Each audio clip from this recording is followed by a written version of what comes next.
l'avancée, le succès de l'Alliance des États d'Israël est une menace pour l'OTAN. J'ai fait une vidéo de genre il y a pas longtemps.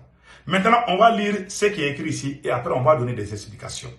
Leur plan A, le plan B et le plan C. Ils ont même dans leur plan de faire des assassinats ciblés.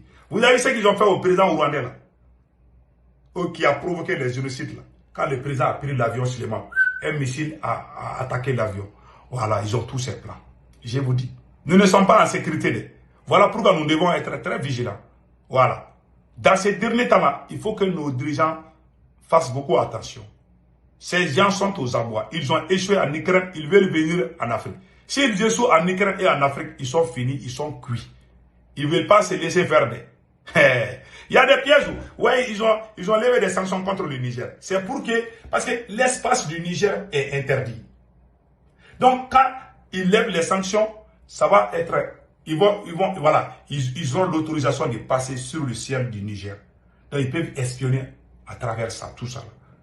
Donc ils n'ont pas fait ça parce qu'ils ont pitié du Niger. Ils ont fait ça pour plusieurs raisons. Donc je vais en citer beaucoup. Donc maintenant, il y a un écrit ici de mon frère panafricain du Burkina Faso, Nestor Podacier. Voilà ce qu'il a dit ici. L'AES, la vigilance doit être de mise. Ne pensez jamais que les menaces d'une intervention militaire sont totalement dissipées. Bien au contraire, les activités des aéronefs militaires américains se sont beaucoup intensifiées dans les pays de la CEDEAO et les pays qui côtoient l'AES, exemple le Tchad et le Togo. Dans ces pays-là, ils sont en train de recevoir des bases militaires de l'OTAN. Hein. Donc, construire les pays de l'OTAN. Les pays de l'OTAN sont en train de construire. Les pays de l'OTAN sont en train de construire des bases militaires pour entourer l'AES. Une tentative d'encerclement. Exemple, Tchad, Bénin et Guinée. La grâce présidentielle de Ado s'étend jusqu'aux proches de son ennemi juré. La France avait fait la même chose à Kadhafi, à Djebel, Nefou. En réalité, c'est plutôt l'OTAN qui est à la manœuvre. Comme astuce de faire en sorte que la France fasse semblant de s'effacer et laisser la place aux autres pays de l'OTAN, comme l'Allemagne, les États-Unis et l'Angleterre. Voilà les écrits ici. Donc, ça c'est leur première tentative. Ça veut dire, ils vont nous encercler. Et la deuxième étape, c'est quoi? Après avoir nous encerclé, ils vont pousser leurs pions qui vont rentrer dans nos gouvernements, qui vont nous espionner et qui vont essayer de se renforcer et créer un jour au chaos. Leur donner tout, ils peuvent même faire des empoisonnements, tout. C'est pour cela, ceux qui sont amoureux de la France, là, nous devons nous éloigner de ces individus. Ça, je vous dis ça aujourd'hui. J'ai toujours dit ça à nos dirigeants, de faire beaucoup attention. En tout cas, les déplacements, là, il faut arrêter. Je vous dis ça aujourd'hui. Ils ne vont jamais baisser les bras. Parce que quand nous, on va réussir là, ça sera la fin du franc CFA. Notre réussite là. Parce que pour l'embargo là, ils avaient mis l'embargo sur le Mali. Quand ils ont levé l'embargo, ça leur permettait d'espionner l'espace aérien du Mali. Parce qu'ils avaient tout coupé.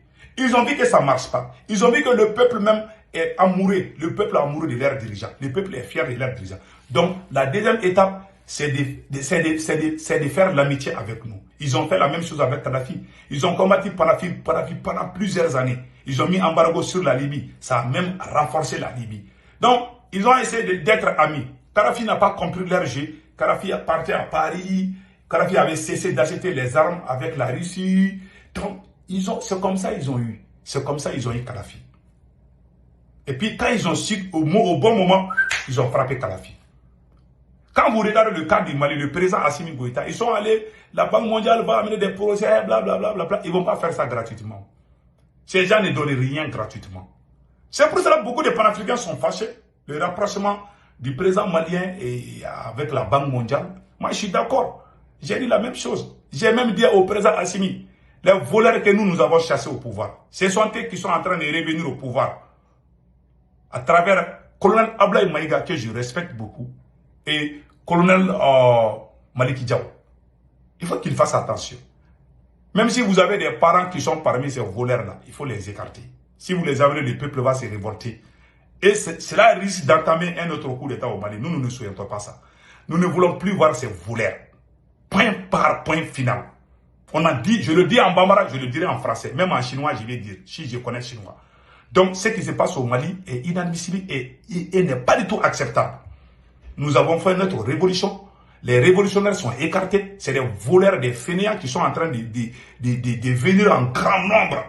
Ce n'est pas un bon signe pour un pays qui veut être indépendant. Voilà pourquoi beaucoup de panafricains m'ont reproché. Je le dis en français, comme je l'ai dit en bambara.